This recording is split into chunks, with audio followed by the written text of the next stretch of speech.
Welcome. Sangeeta Bhalsingh या माझ्या YouTube चॅनलवर तुम्हा सर्वांचे हार्दिक स्वागत. आपण बोर्ड प्रश्नपत्रिका आणि त्याची उत्तरं कशी लिहायची ते पाहणार आहोत. ही प्रश्नपत्रिका आहे इकॉनॉमिक्सची, म्हणजे अर्थशास्त्र. 49 हा त्याचा कोड नंबर आहे. इयत्ता 12वी कला आणि वाणिज्य या दोन्ही शाखांना ही प्रश्नपत्रिका होती. पेपर झालेला आहे 9 मार्च 2024 रोजी, म्हणजेच कालच पेपर झालेला आहे. यावर्षीची प्रश्नपत्रिका इथे दिनांक दिलेली आहे 9 मार्च 2024. सीट नंबर टाकण्यासाठी तुम्हाला इथे जागा दिलेली असते. या प्रश्नपत्रिका सोडवायला 3 तासाचा वेळ आहे. 7 पेजेस आहेत या प्रश्नपत्रिकेला आणि 80 गुणांची ही प्रश्नपत्रिका आहे. इथे तुम्हाला उत्तरं पण देणार आहे मी आणि मॉडेल ॲन्सर ते पण सांगणार आहे. म्हणून व्हिडिओ शेवटपर्यंत पहा, म्हणजे प्रश्नांची उत्तरे कशी लिहायची ते तुमच्या लक्षात येईल. आता महत्त्वाची सूचना अशी आहे की इथे मी तुम्हाला मॉडेल ॲन्सर देणार आहे. ज्याप्रमाणे विद्यार्थ्यांना प्रश्नपत्रिका मिळते उत्तरं लिहिण्यासाठी, त्याप्रमाणे शिक्षकांना ती उत्तरपत्रिका तपासण्यासाठी मॉडेल ॲन्सर मिळत असतं. ते तुम्हाला इथे मी देणार आहे.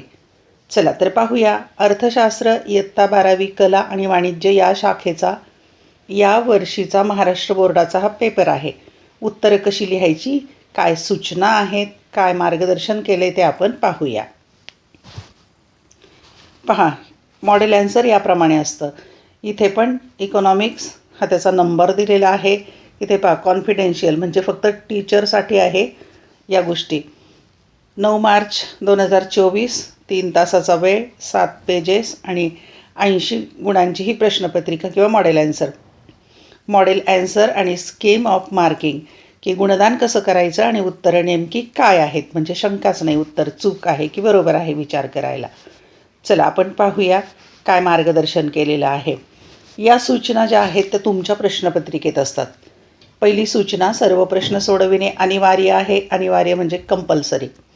2, आवश्यक त्या ठिकाणी कोष्टके किंवा आकृत्या काढा. 3, उजव्या बाजूचे अंक प्रश्नांचे पूर्ण गुण दर्शवतात.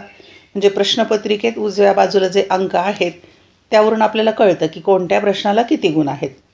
आणि 4थी महत्त्वाची सूचना, सर्व प्रश्नांची उत्तरे नवीन पानांवर लिहावेत. जे प्रमुख प्रश्न आहेत पहिला दुसरा ते नवीन पानावर घ्यायचे, एकाखाली एक लिहायचे नाहीत. या सूचना तुमच्यासाठी, विद्यार्थ्यांच्यासाठी आहेत. प्रश्नपत्रिकेत याप्रमाणे त्या फॉलो करायच्या तुम्ही. आणि या सूचना ज्या आहेत त्या मॉडेल ॲन्सरमध्ये टीचरसाठी दिलेल्या असतात. सूचना 1, उत्तरपत्रिकेच्या मूल्यांकनासाठी नमुना उत्तरपत्रिका ही फक्त मार्गदर्शिका आहे, एक गाईडलाईन म्हणून दिलेली असते. 2, परीक्षकांना विनंती की विद्यार्थ्यांच्या विषयाच्या ज्ञानावर आधारित उत्तरांचा आकलन क्षमतेनुसार योग्य गुणदान करावे. म्हणजे विद्यार्थ्यांच्या क्षमतेनुसार त्यांनी जे काही लिहिलं आहे त्यांच्या विषय ज्ञानावर आधारित त्याचं आकलन करून त्यांच्या क्षमतेनुसार गुणदान करायचं आहे. 3, परीक्षकांनी उत्तरपत्रिकाचे मूल्यांकन करताना योग्य निर्णय क्षमतेचा उपयोग करावा. म्हणजे जिथे स्वमत वगैरे लिहिलेलं असतं तिथे योग्य विचार करायचा आहे, त्याची विद्यार्थ्याची क्षमता विचारात घेऊन गुणदान करायचं आहे. आता पाहूया मूळ प्रश्नपत्रिका आपण. प्रश्न पहिला एकूण 20 गुणांचा आहे. अ, ब, क, ड उपप्रश्न आहेत त्यामध्ये. त्यातला अ प्रश्न जो आहे तो आहे 5 गुणांचा. प्रश्न आहे योग्य पर्याय निवडा. विधान लिहायचं आणि मग उत्तराचा पर्याय लिहायचा, फक्त एक शब्द लिहायचा नाही. 1, सूक्ष्म अर्थशास्त्रीय विश्लेषणात वापरली जाणारी पद्धत. अ, राशी पद्धत. ब, समग्र पद्धत. क, विभाजन पद्धत. ड, सर्वसमावेशक पद्धत. पर्याय दिलेले आहेत. पर्याय 1, अ, क, ड. 2, ब, क, ड. 3, फक्त क. आणि 4, फक्त अ. याच्या उत्तराचा अचूक पर्याय आहे फक्त क, म्हणजे विभाजन पद्धत ही वापरली जाते सूक्ष्म अर्थशास्त्राच्या विश्लेषणामध्ये, बाकीच्या नाहीत. बाकीच्या ज्या पद्धती आहेत त्या स्थूल अर्थशास्त्रामध्ये वापरल्या जातात. फक्त क जी आहे विभाजन पद्धत सूक्ष्म अर्थशास्त्रात वापरली जाते. 2, असंघटित नाणे बाजारात पुढील घटक कार्यरत असतात. अ, सावकार. ब, व्यापारी बँक. क, हुंडी. ड, चिट फंड. आणि पर्याय दिलेले आहेत. 1, अ, ब, क. 2, ब, क. 3, ब, ड. 4 अ क ड आणि उत्तराचा अचूक पर्याय जो आहे तो अ क आणि ड. व्यापारी बँका ज्या आहेत यामध्ये संघटित बाजाराचा प्रकार आहे आणि सावकार, हुंडी आणि चिटफंड असंघटित नाणे बाजार आहे. म्हणून उत्तर आहे अ क ड. व्यापारी बँक याच्यामध्ये येत नाहीत. क्रमांक 3. सरकारच्या ऐच्छिक कार्यामध्ये पुढीलपैकी कार्ये येतात. ऐच्छिक कार्ये: अ. परकीय आक्रमणापासून संरक्षण. ब. शिक्षण व आरोग्य सेवा. क. सामाजिक सुरक्षा उपाययोजना. ड. कर संकलन. पर्याय: 1. ब क. 2. अ ब क. 3. ब क ड आणि 4. वरील सर्व. अचूक उत्तराचा पर्याय आहे पहिला ब क. म्हणजेच काय तर ऐच्छिक कार्य शिक्षण व आरोग्य सेवा आणि सामाजिक सुरक्षा उपाययोजना ऐच्छिक आहेत आणि परकीय आक्रमणापासून संरक्षण आणि कर संकलन ही सक्तीची कार्य आहेत. 4. निर्देशांकाचे महत्त्व खालील विधानातून शोधा. अ. भविष्यकाळाचे पूर्वानुमान काढण्यासाठी निर्देशांक उपयुक्त. ब. भाववाढीचे मोजमाप करण्यासाठी निर्देशांक उपयुक्त.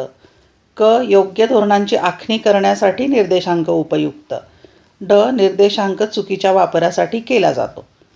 पर्याय: 1. ब क ड. 2. अ ब क. 3. अ ब ड आणि 4. अ क ड. आता उत्तराचा अचूक पर्याय आहे अ ब क. कारण तीनही विधानातून निर्देशांकाचं महत्त्व कळतं, पण चौथं जे विधान आहे किंवा ड निर्देशांक चुकीच्या वापरासाठी केला जातो, तर हे काही महत्त्व नाही आहे, ते विधान चूक आहे. म्हणून अ ब क हा दुसरा पर्याय बरोबर आहे. क्रमांक 5. रक्तपेढी म्हणजे ब्लड बँक हे याचे उदाहरण आहे. कशाचे उदाहरण आहे? अ. स्थल उपयोगिता. ब. ज्ञान उपयोगिता. क. सेवा उपयोगिता. ड. काळ उपयोगिता. पर्याय: 1. अ ब क. 2. ब क ड. 3. अ ब ड. 4. फक्त ड आणि अचूक उत्तराचा पर्याय आहे ड. कारण रक्त साठवून ठेवता येतं, म्हणजेच ती आहे काळ उपयोगिता किंवा काल उपयोगिता. पहा इथे मॉडेल ॲन्सरमध्ये बरोबर उत्तर दिलेली आहेत का? प्रश्न पहिला अयोग्य पर्याय निवडा. 5 गुणांचा प्रश्न. पहिल्याचं प्रत्येकी 1-1 गुण आहे. उत्तर पाहून घेऊ आपण. पहिल्याचं उत्तर होतं फक्त क. दुसऱ्याचं होतं अ क ड. तिसऱ्याचं होतं ब क. चौथ्याचं अ ब क आणि 5व्याचं फक्त ड. आपण उत्तरही घेतलेली आहेत. 5पैकी 5 गुण मिळतात बरोबर लिहिलं की. ब प्रश्न आहे विसंगत शब्द ओळखा. शब्दांचा गट दिलाय आणि त्यात न बसणारा, गटात न बसणारा शब्द विसंगत. 5 गुण. 1. मागणीचे प्रकार. आता मागणीचे प्रकारात कोणता बसत नाही तो पाहूया आपण. प्रत्यक्ष मागणी, अप्रत्यक्ष मागणी, संमिश्र मागणी आणि बाजार मागणी. आता आपल्या लक्षात येते की इथे बाजार मागणी हा या गटामध्ये बसत नाही. 2. राष्ट्रीय उत्पन्नाची वैशिष्ट्ये. आर्थिक वर्ष, पैशात व्यक्त केलेले मूल्य, स्थिर संकल्पना, प्रवाही संकल्पना.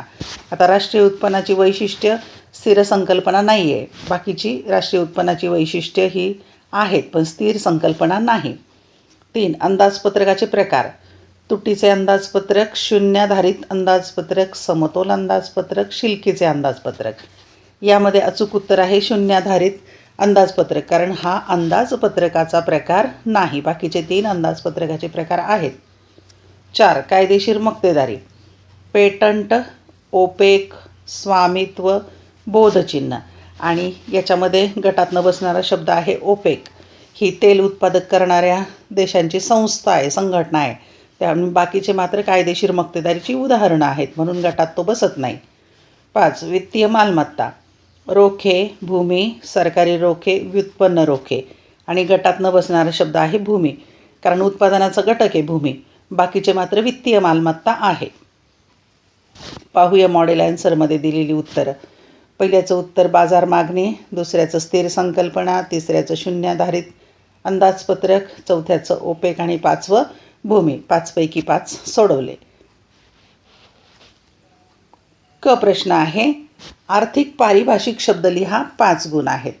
1. किंमत स्थिर असताना इतर घटकातील अनुकूल बदलाचा परिणाम म्हणून जेव्हा मागणी वाढते. त्याला म्हणायचं मागणीची वृद्धी किंवा वाढ. किंमत स्थिर आहे पण इतर घटकात अनुकूल बदल होतो म्हणून मागणी वाढते, त्याला मागणीची वृद्धी म्हणतात. 2. मागणीनुसार पैसे काढल्या जाणाऱ्या ठेवी, त्याला म्हणायचं मागणी ठेवी. मागता क्षणी ठेवी परत मिळतात म्हणून मागणी ठेवी. 3. एकाच वस्तू सेवेसाठी वेगवेगळ्या ग्राहकांना वेगवेगळ्या किमती आकारणे, त्याची पारिभाषिक शब्द आहे मूल्यभेद. की उदाहरणार्थ रेल्वेमध्ये तिकीट वेगवेगळ्या दराचे असतात, एकच सेवा आहे पण मूल्य वेगवेगळं आकारलं जातं. 4. एका जादा नगसंख्येचे उत्पादन केल्यानंतर एकूण खर्चात होणारी निव्वळ वाढ, त्याला म्हणायचं आहे सीमांत खर्च. वरती उत्तर घेतले, सीमांत खर्च म्हणायचं त्याला. 5. फक्त उत्पन्नातील बदलाचा परिणाम म्हणून मागणीत घडून येणारा बदल, त्याला म्हणायचं मागणीची उत्पन्न लवचिकता किंवा मागणीतील बदल. मागणीची उत्पन्न लवचिकता हा शब्द लिहा. पाहूया आपण मॉडेल ॲन्सरमध्ये दिलेली उत्तरं. पहिल्याचं उत्तर आहे मागणीची वृद्धी, दुसऱ्याचं मागणी ठेवी, तिसऱ्याचं मूल्यभेद, चौथ्याचं सीमांत खर्च आणि पाचव्याचं उत्पन्न लवचिकता. पुढचा प्रश्न पाहूया आपण. प्रश्न सहसंबंध पूर्ण करा. 5 गुण आहेत. 1. सर्वसाधारण समतोल स्थूल अर्थशास्त्रात, तर इथे सूक्ष्म अर्थशास्त्राचा संबंध कशाशी आहे? रिकाम्या चौकटीमध्ये लिहायचा आहे आंशिक समतोल. 2. उत्पादन पद्धत, रिकामी चौकट, त्याचा संबंध लिहायचा आहे. उत्पन्न पद्धतीला घटक पद्धत असं म्हणतात, तर उत्पादन पद्धतीला म्हणतात माल साठा पद्धत. 3. रूप उपयोगितेचं उदाहरण आहे फर्निचर, तर डॉक्टरचं कोणती सेवा आहे ते लिहायचं आहे, ते आहे सेवा उपयोगिता. 4. संपूर्ण लवचिक मागणी, ते म्हटलेलं आहे इलॅस्टिसिटी ऑफ डिमांड आणि सिग्माचं चिन्ह आहे आडवा 8 असा काढलेला असतो. इथे रिकामी चौकट आहे, इथे इलॅस्टिसिटी ऑफ डिमांड 0 सांगितलेली आहे, म्हणून इथे उत्तर येणार आहे संपूर्ण अलवचिक मागणी. खाली उत्तर घेतले आपण. नंतर 5. रिकामी चौकटीचा संबंध काय? पुरवठ्यातील बदल, तर इतर घटक स्थिर, पुरवठ्याचे विचलन. आता इथे अचूक उत्तर येणार आहे किंमत स्थिर. किंमत स्थिर असताना पुरवठ्यामध्ये बदल होतो आणि इतर घटक स्थिर असताना पुरवठ्यामध्ये विचलन होतं. हे उत्तरं पाहूया आपण मॉडेल ॲन्सरमध्ये. पहिल्याचं उत्तर आहे आंशिक समतोल, दुसऱ्याचं मालसाठा पद्धत, तिसऱ्याचं सेवा उपयोगिता, चौथ्याचं संपूर्ण अलवचिक मागणी आणि पाचव्याचं स्थिर किंमत. अशा प्रकारे 5 गुणांच्यासाठी 5 हे सोडवायचं. अशा प्रकारे आपण 20 गुणांची ही प्रश्नपत्रिका सोडवलेली आहे. पहिला प्रश्न सोडवला. तुमच्यासाठी सूचना आहे, या चॅनलवर मी 2021 पासूनच्या बोर्ड प्रश्नपत्रिका आणि उत्तरपत्रिका पोस्ट केलेले आहेत, ते व्हिडिओ लेक्चर ते जरूर पहा. त्यासाठी या चॅनलची प्लेलिस्ट पहा. प्लेलिस्टवर क्रमाने तुम्हाला प्रश्नपत्रिका, उत्तरपत्रिका आणि इतर लेक्चरचे व्हिडिओसुद्धा पाहायला मिळतील. आणि चॅनल सबस्क्राईब केल्याचा फायदा काय, तर मी व्हिडिओ अपलोड केला की त्याचं नोटिफिकेशन यूट्यूबकडून तुम्हाला येतं, म्हणजे तुम्हाला कळतं की व्हिडिओ अपलोड झालेला आहे. तसेच इयत्ता 11वी आणि 12वी या दोन्ही वर्गांचे अनेक विषयांचे व्हिडिओ लेक्चर आहेत. एकदा चॅनलची प्लेलिस्ट चेक करा, म्हणजे तुम्हाला कळेल.